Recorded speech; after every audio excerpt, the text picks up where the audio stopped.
যে অবিস্মরণীয় বিপ্লবের মাধ্যমে ৩৬শে জুলাই অর্থাৎ ৫ই আগস্ট ২০২৪ সালে বাংলাদেশ এক নতুন দিগন্তের সন্ধান পেয়েছে, সেই দিগন্তের রক্তাক্ত যে আলোক রেখা সেটি রচিত হয়েছিল আপনাদের সন্তানদের রক্তের মধ্য দিয়ে। এই বাংলাদেশ আজকে আমরা যে জায়গায় দেখছি, সেই বাংলাদেশের এই জায়গা আমরা দেখতে পারতাম না যদি ২০২৪-এর জুলাই বিপ্লব সফল না হতো।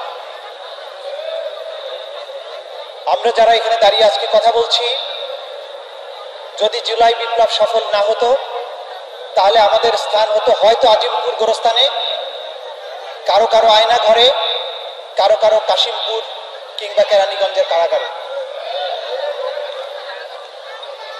স্বাধীনতার মূল্য যে জাতি বোঝে না, সেই জাতির স্বাধীনতা কিন্তু বারবারই হারিয়ে যেতে থাকে।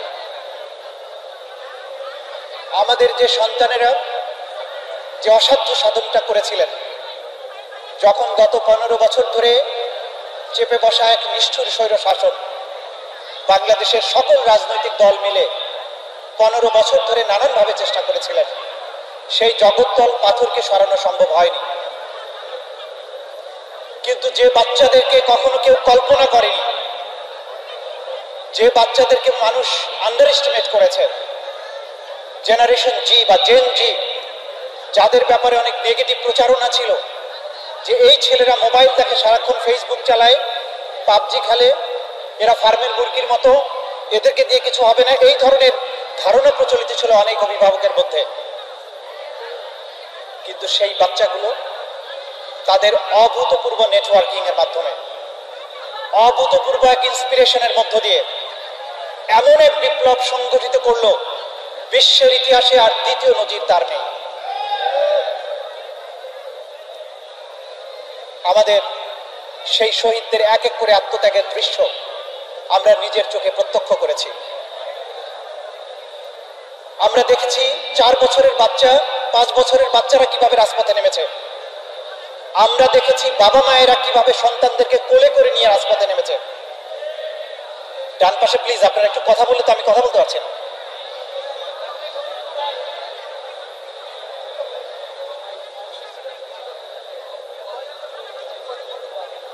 আমাদের শহীদদের বীরত্ব আপনারা দেখেছেন। একবার গুলি খেয়েছে, বাসায় গিয়েছে, কিছুটা ব্যান্ডেজ করে আবার ফেরত এসেছে, বারবার ফেরত এসেছে, কিন্তু তাদেরকে মাঠ থেকে হটানো যায়নি। আপনারা ১৫০০ শহীদের পরিবারের সদস্য, আপনারা আপনাদের জীবনের শ্রেষ্ঠতম সম্পদকে হারিয়েছেন। বাংলাদেশের ৫৬,০০০ বর্গ মাইলের মধ্যে যত সম্পদ আছে, বঙ্গোপসাগরে সাগরে যে সম্পদ আছে, মাটির গর্ভে যে খনিজ সম্পদ আছে, সমস্ত সম্পদ যদি আপনাকে দিয়ে দেওয়া হয়, আপনারা যা হারিয়েছেন তার ক্ষতিপূরণ হবে না। শহীদেরা ক্ষতিপূরণের অপেক্ষায় জীবন দেয়নি। এই শহীদেরা তাদের জীবন যখন দিয়েছে, তাদের সামনে একটাই চিন্তা ছিল, কি করে এই দানবীয় শক্তিকে পরাজিত করা যাবে, কি করে একটি বৈষম্যহীন রাষ্ট্র ফিরিয়ে আনা যাবে, কি করে সেই রাষ্ট্র ফিরিয়ে আনা যাবে যেই রাষ্ট্রে আতঙ্কে দিন কাটাতে হবে না যে পেছন থেকে কখন কালো পোশাকের মানুষেরা এসে আমাকে তুলে নিয়ে যাবে। আমাকে একবার অ্যারেস্ট করার পরে প্রথম দোয়া করতে হয় আমাকে যাতে মামলায় গ্রেপ্তার দেখায়, যাতে আমাকে গুম না করে। আবার গ্রেপ্তার যখন হতো তখন দোয়া করতে হতো যে রিমান্ডে নিয়ে হাত পা না ভেঙে দেয় অথবা ক্রস ফায়ার না মেরে ফেলে। এই যে আতঙ্কের বাংলাদেশ ছিল, ফেসবুকে একটা লেখা লিখলে ভয় পেত, পোস্ট ডিলিট করা না হলে পরে সমস্যা হবে, এই যে একটা রেটরিক তৈরি হয়েছিল, সেই জায়গা থেকে বাংলাদেশকে উদ্ধার করে নিয়ে আসার যে স্বপ্ন, সেটা ছিল প্রত্যেকটি বাচ্চার চোখে মুখে।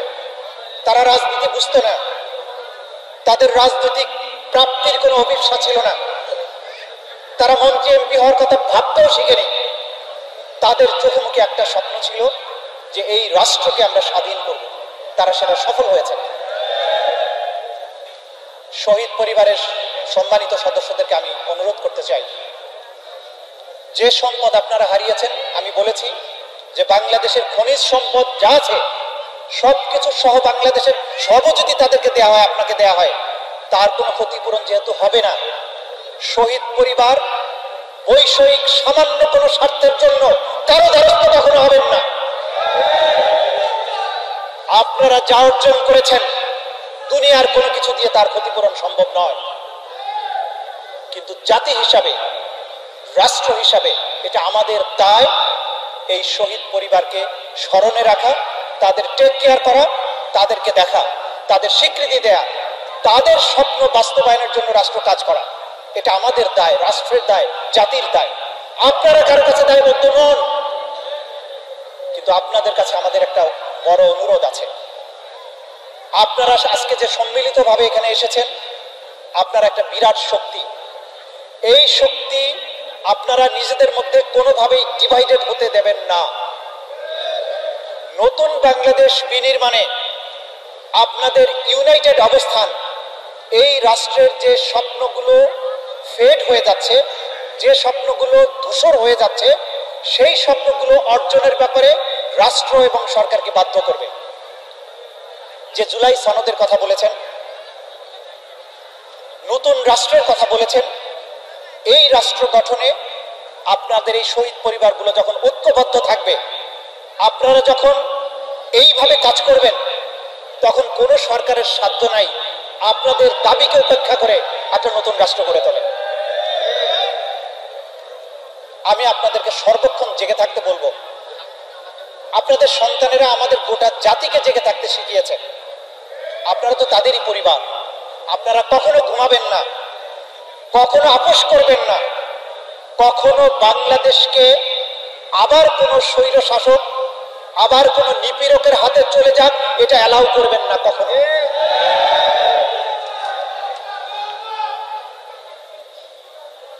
এবার আমি দ্বিতীয় পর্বে আসছি। আপনাদের প্রত্যেকের কথা আমি মনোযোগ দিয়ে শুনেছি। বিচারের দাবি অবশ্যই এই অন্তর্বর্তীকালীন সরকারের প্রধান দুটো প্রায়োরিটির একটি হচ্ছে জুলাই আগস্টে সংঘটিত গণহত্যার বিচার, এবং জুলাই আগস্টের পাশাপাশি জুলাই বিপ্লবের পটভূমি তৈরি করেছিল 15 বছরের যে নিপীড়ন, দুঃশাসন, আয়নাঘর, এগুলোর পেছনে যে মানুষগুলোর কোরবানি ছিল, ত্যাগ ছিল। ব্রিগেডিয়ার আজমি এখানে ছিলেন, নামাজে গিয়েছেন, যিনি 8 বছর একটি অন্ধকার প্রকোষ্ঠে বন্দী ছিলেন। ব্যারিস্টার আরমান, মাইকেল চাকমা সহ কয়েক হাজার মানুষ যারা আয়নাঘরে অন্ধকার প্রকোষ্ঠে বন্দী ছিলেন বছরের পর বছর, তাদের মধ্যে সবচাইতে যারা সৌভাগ্যবান তারা 5ই আগস্টের পরে ফিরে এসেছেন। তার চেয়ে যারা কম সৌভাগ্যবান তারা বিভিন্ন সময়ে মামলায় চালান হয়ে আদালতে গিয়েছেন, পরে জামিনে মুক্তি পেয়েছেন। কিন্তু দুর্ভাগ্য সেই সব মানুষদের যারা 2009 সালের পর থেকে গুম হয়ে যাওয়ার পরে আজ পর্যন্ত ফিরে আসেননি। তাদের পরিবাররা জানেন না তারা যে বেঁচে আছেন না মারা গিয়েছেন। যদি মারা গিয়ে থাকেন কবে মারা গিয়েছেন, যদি মারা গিয়ে থাকেন কোথায় তার কবর হয়েছে, এই পরিবারগুলো সেটা জানে না। এই নতুন সরকারের প্রায়োরিটি হচ্ছে এই দুটো অধ্যায়ের বিচার করা। এই বিচার করার কাজটি সহজ কাজ নয়। আপনারা ক্ষোভ প্রকাশ করেছেন, আপনাদের প্রত্যেকটা আবেগ, ক্ষোভকে আমি শ্রদ্ধা করি, কিন্তু বাস্তবতাটা হচ্ছে যে এটি কোনো সাধারণ বিচার নয়। মানবতা বিরোধী অপরাধ অথবা গণহত্যার বিচার বিশ্বের সবচেয়ে জটিলতম অপরাধের বিচার। ক্রাইমস এগেইনস্ট হিউম্যানিটিকে বলা হয় এটা ক্রাইম অফ দ্য ক্রাইমস, অপরাধেরও অপরাধ। বিশ্বের মানবতা বিরোধী যতগুলো অপরাধ ট্রাইব্যুনাল হয়েছে জাতিসংঘের অধীনে, ফরমার যুগোস্লাভিয়ায়, রুয়ান্ডাতে, কম্বোডিয়াতে, জাপানে, এই সমস্ত জায়গায় এই ট্রাইব্যুনালগুলোর প্রথম তদন্ত রিপোর্ট আসতে তাদের সময় লেগেছে কমপক্ষে 2 বছর। আমাদের আন্তর্জাতিক অপরাধ ট্রাইব্যুনালের প্রথম তদন্ত রিপোর্ট এসেছে 6 মাসের 2 দিন বা 3 দিন কম সময়ের মধ্যেই প্রথম তদন্ত রিপোর্ট এসেছে। এবং আমরা আপনাদেরকে বলতে চাই, তদন্ত রিপোর্ট দাখিলের 24 ঘন্টার মধ্যে ফরমাল চার্জ আমরা দাখিল করেছি, যেটা দাখিল করতে 1 মাস সময় লাগে। 4টি মামলার দৃশ্যমান বিচার চলছে। অনেকে বলেছেন বিচার দৃশ্যমান হয়নি, আপনারা আমাদেরকে ফলো করবেন। 4টি মামলার বিচার কার্যক্রম চলমান আছে, আমরা লাইভ দেখিয়েছি, দেখাচ্ছি। সবকিছু লাইভে দেখানো যাবে না। কেন দেখানো যাবে না সেটাই জনসমক্ষে আপনাদেরকে বলা যাবে না। আপনাদেরকে আশ্বস্ত করছি, আগামী 3রা আগস্ট এবং 4ঠা আগস্ট শেখ হাসিনার বিরুদ্ধে প্রথম সাক্ষী তার জবানবন্দি আদালতে দেবেন।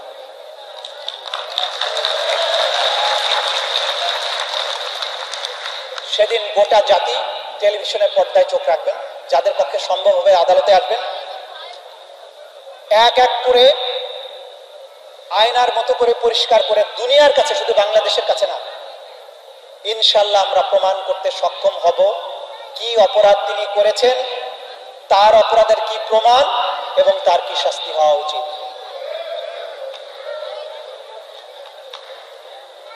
অনেকে বলেছেন 1 বছর হয়ে গেল কেন রায় হলো না। গণহত্যার মামলার বিচার 1 বছরে কখনো সম্পন্ন করা যায় না। যদি যেত তাহলে ওটা মোবাইল কোর্টের মতো বিচার হতো। দেখেন না, ম্যাজিস্ট্রেট সাহেবরা যায়, ভেজাল পণ্য দাম বেশি নিচ্ছে, অপরাধ করছে, তাৎক্ষণিকভাবে ধরে ম্যাজিস্ট্রেট ওখানে যায়, সাজা দিয়ে দেয়। এটা মোবাইল কোর্ট না, এটা ক্রাইমস এগেইনস্ট হিউম্যানিটির বিচার। আপনার এই বিচার দেখার জন্য বাংলাদেশের 18 কোটি মানুষের 36 কোটি চোখের পাশাপাশি গোটা দুনিয়ার সমস্ত সচেতন মানুষের চোখ আছে। এই বিচার যদি আমরা সঠিকভাবে করতে না পারি তাহলে তাড়াহুড়া করে ভুল বিচার করার দায়ে একদিন আপনারাই দাবি তুলবেন তোমাদের বিচার করা দরকার, আমার বিচার সেদিন করতে আপনারা চাইবেন। আমরা সেই সুযোগ দেব না গোটা দুনিয়ার কাউকে। আমরা বিচার করব, অপরাধীর প্রাপ্য শাস্তি নিশ্চিত করব, কিন্তু কোন রকমের অন্যায় প্রক্রিয়ার মাধ্যমে নয়। গোটা দুনিয়ার কেউ যাতে এই প্রশ্ন তুলতে না পারে যে বিচার হয়েছে কিন্তু সেটা কলঙ্কিত বিচার, যেটা আওয়ামী লীগ করেছিল অতীতে, সেই রকম কোন কলঙ্কিত বিচার আমাদের হাত দিয়ে অন্তত হবে না। ন্যায্য, আইনসম্মত, আন্তর্জাতিক স্ট্যান্ডার্ডে তাদের অপরাধ আমরা প্রমাণ করতে সক্ষম হব ইনশাল্লাহ, এই ব্যাপারে কোনো সন্দেহ রাখবেন না। কেউ কেউ বলেছেন বিচার প্রক্রিয়া নিয়ে কিছু টেকনিক্যাল বিষয় নিয়ে কথা বলেছেন। আমি সেই বিষয়টা উল্লেখ না করে শুধু বলবো, বিচারের এই প্রক্রিয়াতে আপনাদের পক্ষে আমাকে আপনারা আইনজীবী নিয়োগ করেছেন জাতির পক্ষ থেকে। এই বিচারের আইনজীবী হিসাবে আমাদের কিছু টেকনিক্যাল নলেজ আছে। আমরা জানি এই বিচারের কৌশলগত পয়েন্টটা কোথায়। সেই কৌশল আজকের এই ভরা মজলিসে আপনাদের সামনে আমরা প্রকাশ করব না, কিন্তু আপনাদের প্রতি আমাদের অনুরোধ থাকবে, আপনারা আস্থা রাখবেন। পৃথিবীর সমস্ত সম্পদের বিনিময়ে আমার প্রসিকিউশন টিমকে কেউ কিনতে পারবে না। আওয়ামী লীগ তো দূরের কথা, 14 গোষ্ঠীর ক্ষমতা হবে না আমাদের প্রসিকিউশন টিমকে টাকা দিয়ে কিনবে, সম্পদ দিয়ে কিনবে, প্রলোভন দিয়ে কিনবে, অথবা ভয়ভীতি দেখিয়ে বিরত রাখবে। ইনশাল্লাহ এমন শক্তি পৃথিবীতে কেউ দেখাতে পারবে না। আপনাদের শহীদ সন্তানদের পাশাপাশি আমি ব্যক্তিগতভাবে নিজেও সর্বক্ষণ রাজপথেই ছিলাম। আপনাদের ত্যাগের কোনো তুলনা নেই, কিন্তু আমার একটা ছোট্ট গল্প আপনাদেরকে বলবো। আমার সন্তান, আমি তখন পালিয়ে থাকি, আন্দোলন চলাকালীন সময় বাসায় থাকতে পারি না। আমার সন্তান আন্দোলনে যায়, তার কোলে অনেক শহীদের লাশকে সে বহন করেছে। আহনাফ তার ডিপার্টমেন্টের ছোট ভাই ছিল। সেই ছেলে যখন প্রচুর প্রাণহানি হচ্ছে, আমি বাসায় থাকি না, পালিয়ে থাকি। তার মা তাকে যাতে সে আন্দোলনে না যায় সেজন্য একদিন ঘুমিয়েছিল রাতের বেলা, ভোরবেলা উঠে যেতে না পারে সেজন্য তাকে রুমের মধ্যে তালাবদ্ধ করার চেষ্টা করেছে। তালা যখন দিচ্ছে সে শেষ মুহূর্তে বুঝতে পেরেছে যে তাকে তালা দিয়ে আটকানোর চেষ্টা করা হচ্ছে। সে খুব শক্তি দিয়ে দরজাটা টেনে, ওর মা পড়ে গেছে, ওর মাকে ভিতরে আটকে রেখে তালা দিয়ে সে বাইরে চলে গিয়ে আন্দোলনে চলে গেছে। তারপরে মিস্ত্রি এনে তালা ভেঙে তার মাকে উদ্ধার করতে হয়েছে। আপনাদের আবেগ, আপনাদের সন্তানদের ত্যাগ, কোরবানি, এগুলো আমাদের হৃদয়ের সাথে লেগে আছে। আপনাদের কাছে অনুরোধ, আমাদের প্রতি আস্থা রাখবেন। শহীদদের রক্তের সাথে বেঈমানি করার জন্য আমরা ওখানে যাই নাই। এই বাংলাদেশ মুক্ত বাংলাদেশ হবে। নির্ভয়ে আমরা হাঁটবো রাস্তায়, আমাদের কোনো সন্তান গুম হয়ে যাবে না, কোনো সন্তানের বুকে পাখির মতো বন্দুক ধরার দুঃসাহস কোনো বাহিনী দেখাবে না। এই বাংলাদেশ মুক্ত, প্রসপারাস, সমৃদ্ধ একটা দেশ হবে, সোনার বাংলাদেশ হবে। আবার কখনো কোনো স্বৈরশাসক চেপে বসার কোনো সাহস দেখাবে না। এমন বাংলাদেশ প্রতিষ্ঠার জন্য ন্যায় বিচার প্রতিষ্ঠা অসম্ভব জরুরি। সেই ন্যায় বিচার প্রতিষ্ঠার জন্য যা যা করা দরকার আমরা করব ইনশাল্লাহ, যতক্ষণ আমাদের শরীরে এক ফোঁটা রক্ত আছে। আজকে অনেকেই প্রশ্ন তুলেছেন রাষ্ট্র এবং সরকারের পক্ষ থেকে কেউ নেই। আমি একজন ক্ষুদ্র নাগরিক হিসেবে রাষ্ট্রের অংশ হয়ে গেছে বিচারের কারণে। রাষ্ট্রের সবকিছুর ব্যাখ্যা আমি আপনাদেরকে দেওয়ার অধিকার রাখি না, কিন্তু বিচারের প্রশ্নে যতটুকু দায়িত্ব আমার প্রতি আছে, প্রত্যেকটি শহীদ পরিবারের সদস্য আমার পরিবারের সদস্য, আপনাদেরকে অনুরোধ করব, আমি আপনাদের আহত ব্যক্তি বা বৃদ্ধ মানুষের কাছে লাঠি যেরকম গুরুত্বপূর্ণ, বিচারের ক্ষেত্রে আপনাদের লাঠির ভূমিকায় আমি অবতীর্ণ হয়েছি। কোনো কারণে, কোনো ভুল তথ্যের কারণে মন খারাপ করে, রাগ করে বৃদ্ধ যেমন তার হাতের লাঠিটা ছুঁড়ে ফেলতে পারে না, আহত ব্যক্তি তার ক্রাচকে ছুঁড়ে ফেলতে পারে না, আপনারাও আমাদেরকে ছুঁড়ে ফেলবেন না, কারণ আপনাদের স্বপ্ন আমাদের মধ্যে দিয়েই বাস্তবায়ন হবে ইনশাআল্লাহ। আমি লম্বা বক্তৃতা দেব না। আগামীর বাংলাদেশে যে অপরাধী শুধু জুলাই গণহত্যা না, এর বাইরে অনেক বিচার পাওনা হয়ে আছে, সেই বিচারের একটা গল্প বলি। একজন আসামি আছে যার ব্যাপারে আমরা তদন্ত পেয়েছি যে নিজের হাতে মাথায় গুলি করে 1030 জন মানুষকে সে হত্যা করেছে, যাদেরকে আয়না ঘরে বন্দী করে রাখা হয়েছিল। তার একটা নেশা ছিল, বন্দীদেরকে যখন চোখ হাত পা বেঁধে বুড়িগঙ্গা নদীতে নিয়ে যায় নৌকার মধ্যে, গুলি করতে, যখন গুলি করে লাশটা নদীতে ফেলতো, সেই সময় গুলিটা সে হাত দিয়ে মাথার কাছে নিয়ে করত। তা আমি জিজ্ঞাসা করলাম সেটা কেন? জবাব হচ্ছে যে উনি গুলি করার পরে নিহত ব্যক্তির মগজ এবং রক্ত ছিটে এসে যখন তার হাতে লাগতো, গরম লাগতো, তখন তার মধ্যে ফিলিংস আসতো। এই অপরাধীরা কয়েক হাজার মানুষ যারা গুম হয়ে গেছেন, যারা কোনোদিন আর ফিরে আসবেন না, যাদের পরিবার 15 বছর যাবৎ রাজপথে আন্দোলন করেছেন, র্যাব অফিসে ধর্ণা দিয়েছেন, পুলিশের কাছে ধর্ণা দিয়েছেন, নানান গোয়েন্দা সংস্থার কাছে ধর্ণা দিয়েছেন, প্রধানমন্ত্রীর কাছে ধর্ণা দিয়েছেন, যাদের সন্তানদের আজও ফিরে আসেনি, ইলিয়াস আলী আজও ফিরে আসেনি, মুকাদ্দাস ওয়ালিউল্লাহরা ফিরে আসেনি। এই যে কয়েক হাজার মানুষ, তাদের বিচারটাও কিন্তু আমাদের এই ট্রাইব্যুনালের উপরেই অর্পিত। এই বিচারের কোনো সাক্ষী নাই দৃশ্যত, কারণ এটা একটা বাহিনী করেছে, তাদের গোপন আয়না ঘরে বন্দি রেখেছে, গোপন জায়গায় মেরে লাশ ডিসপোজাল করেছে, কোনো চাক্ষুষ সাক্ষী নাই। এরকম অপরাধের বিচারও কিন্তু আমরা করছি। সুতরাং কোন রাজসাক্ষী দিয়ে আমরা কি অর্জন করতে চাই, দয়া করে এটা আপনারা প্রশ্ন করবেন না। এটা আমরা জানি কোথায় কি প্রমাণ করতে হবে। আমি শুধু বলবো, আমাদের প্রতি আস্থা রাখবেন। আমরাও আপনাদেরই সন্তান, আপনাদেরই ভাই, আপনাদের বিপ্লবের অংশীদার, আপনাদের শোকের অংশীদার, আপনাদের আনন্দের অংশীদার, আপনাদের আবেগের অংশীদার। আমাদের কাজটি করতে দিন। যেদিন বিচার শেষ হবে সেদিন আশা করি কোনো শহীদ পরিবারের কোনো ক্ষোভ, আক্ষেপ অন্তত আন্তর্জাতিক অপরাধ ট্রাইব্যুনালের উপরে থাকবে না। আমরা সেই দিনের স্বপ্ন দেখছি যেদিন বাংলাদেশে এইরকম সিরিয়াল কিলার, সাইকোপ্যাথরা আর কখনো ক্ষমতার ধারে কাছে আসতে পারবে না। সেই বাংলাদেশের স্বপ্ন আমাদের বুকের মাঝে জিয়ে রেখে আমাদের যে শহীদ সন্তানেরা যারা ওপারের সুন্দর ভুবনে আছেন, এই দেশের মাটি, আকাশ, বাতাস তাদেরকে সালাম জানায়। আমার সরকার তাদেরকে শহীদ হিসাবে স্বীকৃতি দিল কি না দিল, ব্যক্তিগতভাবে আমি এটা ধার ধারি না। এই জাতির আকাশ, বাতাস, গাছের পত্র পল্লব পর্যন্ত তাদের কাছে ঋণী। এই মাটির প্রত্যেকটি ঘাস তাদের কাছে ঋণী। সেই শহীদরা আজীবন কিয়ামতের আগ পর্যন্ত শহীদের আত্মা এই জাতির কাছে সম্মানের থাকবে। তাদের প্রতিদান পৃথিবীতে আমরা কাউকে দিতে পারবো না। কিয়ামতের মাঠে জান্নাতুল ফিরদাউসে তাদের সাথে ইনশাআল্লাহ আমাদের দেখা হবে। আপনারা আপনাদের শোককে শক্তিতে পরিণত করুন। এই বিচার প্রক্রিয়া যতদিন শেষ না হবে সত্যি হিসাবে কাজ করুন, পেছনে আমাদেরকে সমর্থন যোগান। ইনশাআল্লাহ